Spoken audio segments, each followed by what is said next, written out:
Imagina una historia que nunca te contaron, una historia que no aparece en los libros de texto, pero que vive en los apellidos, en los sabores, en los rostros, en la música, y que ha sido silenciada por siglos. Hoy vamos a descubrir el legado oculto de los afrodescendientes en El Salvador, porque su historia también es nuestra historia.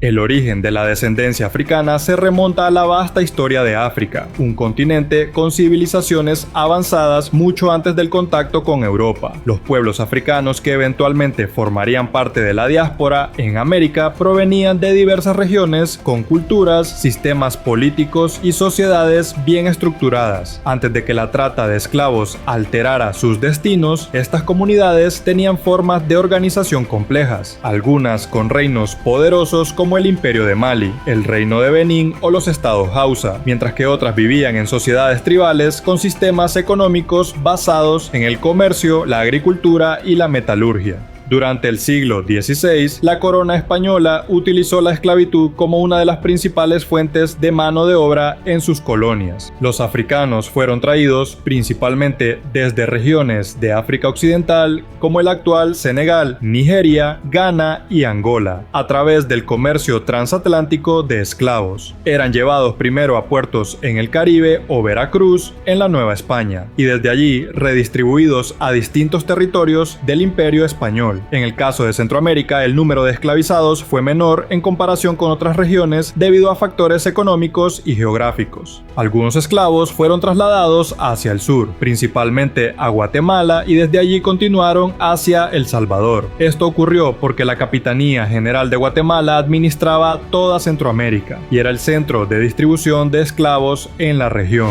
Los historiadores apuntan a Pedro de Alvarado en traer a los primeros esclavos africanos a El Salvador, personas que ya hablaban español y ya se acostumbraron al rol entre los españoles e indígenas. A diferencia de los garífunas y el naufragio que dejó a los primeros africanos en San Vicente, que después terminaron en las islas de la Bahía y todo el Caribe de Centroamérica. La migración africana desde México a El Salvador no siempre fue forzada. Algunos afrodescendientes que lograban obtener su libertad se desplazaban por rutas comerciales o eran llevados por familias españolas como sirvientes. También hubo casos en los que africanos escapaban de la esclavitud en México y se refugiaban en comunidades indígenas. El Salvador, en comparación con otras regiones de América, no recibió una cantidad masiva de africanos debido a su economía basada en el añil y no en cultivos como el azúcar, que demandaban grandes cantidades de mano de obra. Por ejemplo, Honduras tuvo una mayor población africana que El Salvador por varias razones clave, a pesar de la cercanía geográfica entre ambos países. Uno de los factores principales fue el modelo económico colonial que se desarrolló en cada territorio, mientras que Honduras tuvo una economía más diversificada, con una fuerte actividad minera y una costa caribeña ideal para cultivos como el azúcar y el banano.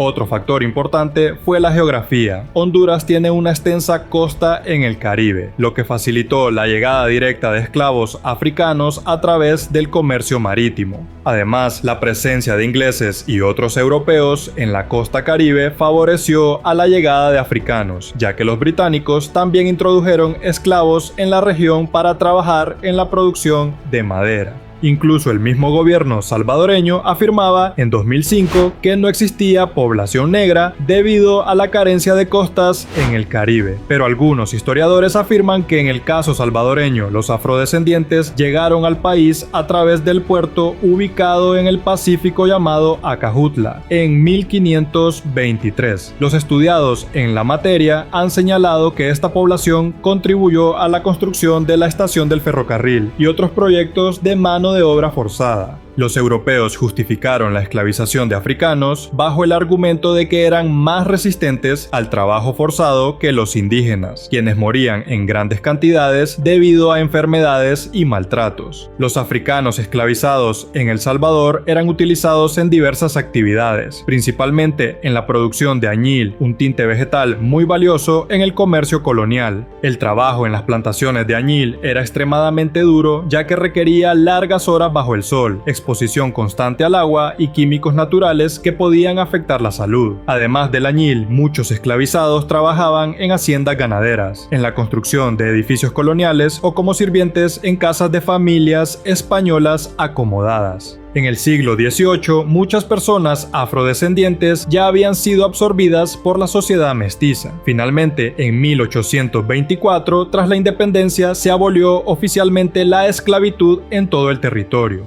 En El Salvador se construyó una narrativa nacional que minimizó o ignoró la existencia de población afrodescendiente, promoviendo la idea de que el país era exclusivamente mestizo.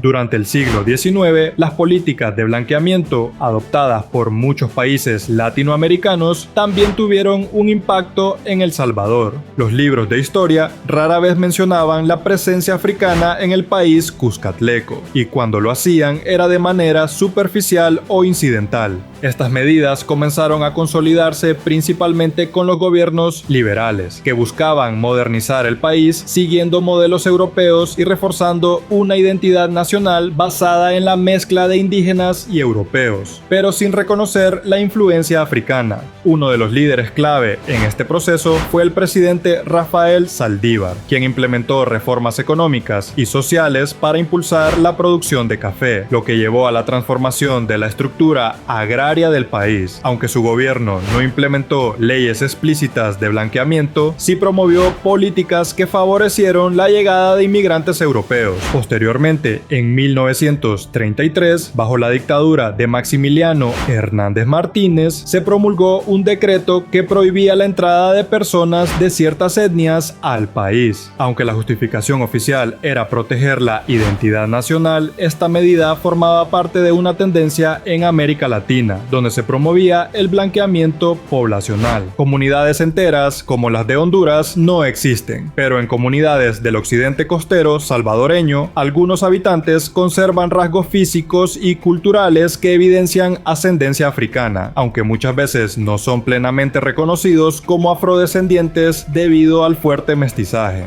En Aguachapán y Sonsonate, dos departamentos con antecedentes de presencia afrodescendiente en la época colonial, podría haber recibido alguna influencia africana a través del comercio, migraciones internas o mestizaje.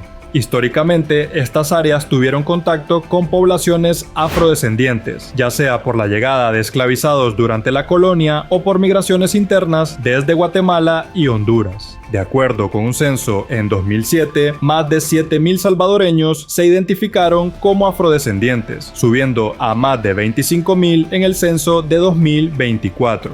En Atiquizaya se registran asentamientos de africanos y zambos, como se llamaba a las personas hijos de indígena y africano durante la colonia, pero muchos salvadoreños no saben de la historia de sus antepasados. Otra zona relevante es la región de la bahía de Jiquilisco, en Usulután. Aunque no hay registros oficiales que lo confirmen, hay indicios de que algunos afrodescendientes se establecieron en esta área, posiblemente a través del comercio marítimo o de desplazamientos internos. En la zona rural de La Paz, San Vicente, La Unión y La Libertad también hay comunidades donde se han encontrado rastros de influencia africana en la fisonomía y tradiciones de algunos habitantes. En la actualidad, en El Salvador es poco común encontrar personas con una tonalidad de piel marcadamente asociada a la ascendencia africana. Sin embargo, aún pueden observarse ciertos rasgos físicos y características que reflejan esta herencia en algunas comunidades y familias. El racismo y la discriminación hacia los afrodescendientes en El Salvador han estado profundamente ligados a políticas de blanqueamiento y a la omisión sistemática de este grupo en censos e instituciones oficiales. Desde el período colonial, la sociedad salvadoreña fue moldeada por una estructura de castas en la que los afrodescendientes ocupaban una posición subordinada. Durante el siglo XX, los censos en El Salvador dejaron de incluir la categoría racial para personas de ascendencia africana, consolidando la idea de que el país era exclusivamente mestizo. Pero con iniciativas de derechos humanos por el reconocimiento oficial de la población afrodescendiente, los censos han ido cambiando.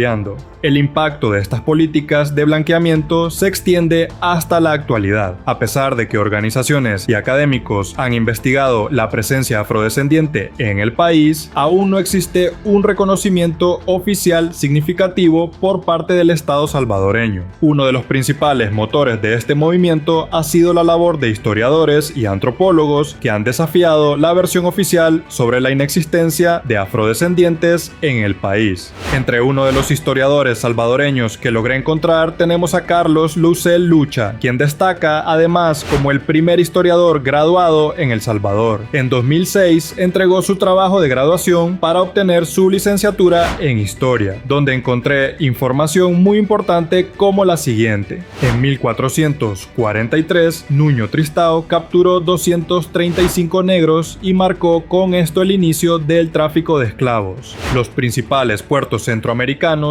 habilitados para el comercio por los reyes españoles pertenecían a la costa atlántica. Durante el siglo XVI se habilitaron los puertos de Trujillo y Caballos. En 1605 el puerto Santo Tomás de Castilla y posteriormente San Fernando de Omoa, y para la costa del Pacífico fueron habilitados los puertos Acajutla y El Realejo.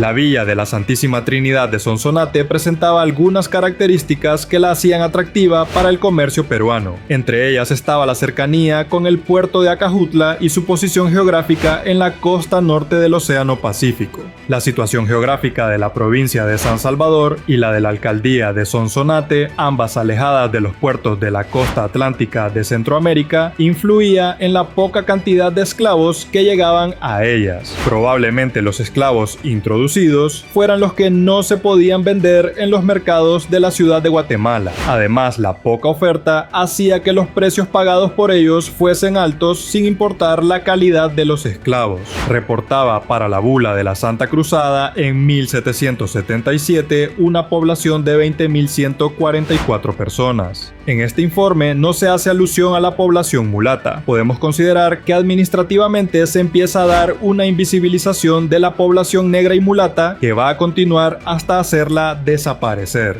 Las constantes mezclas entre los mulatos dieron como resultado el blanqueamiento de los mulatos, lo que hizo más fácil su aceptación en la sociedad. Incluso en 1824, la iglesia dejó de clasificar por etnias a sus feligreses, invisibilizando así a los mulatos, de tal forma que para el siglo XIX la presencia africana estaba invisibilizada. Investigaciones han demostrado que aunque la población afrodescendiente fue asimilada en la sociedad salvadoreña, su legado sigue presente en aspectos culturales, lingüísticos y genéticos. Uno de los aportes más significativos ha sido en la música y la danza, aunque El Salvador no desarrolló géneros afrocaribeños tan evidentes como la punta en Honduras o el palo de mayo en Nicaragua. Algunos estudios han señalado que ciertos estilos de marimbas utilizadas en la música tradicional salvadoreña pueden tener influencia africana. En la gastronomía se pueden encontrar influencias de la cocina africana en platillos que combinan ingredientes y técnicas de preparación típicas de la diáspora africana en América. El uso del plátano frito, el coco y ciertas preparaciones de sopas y guisos reflejan una herencia compartida con otras regiones de Centroamérica.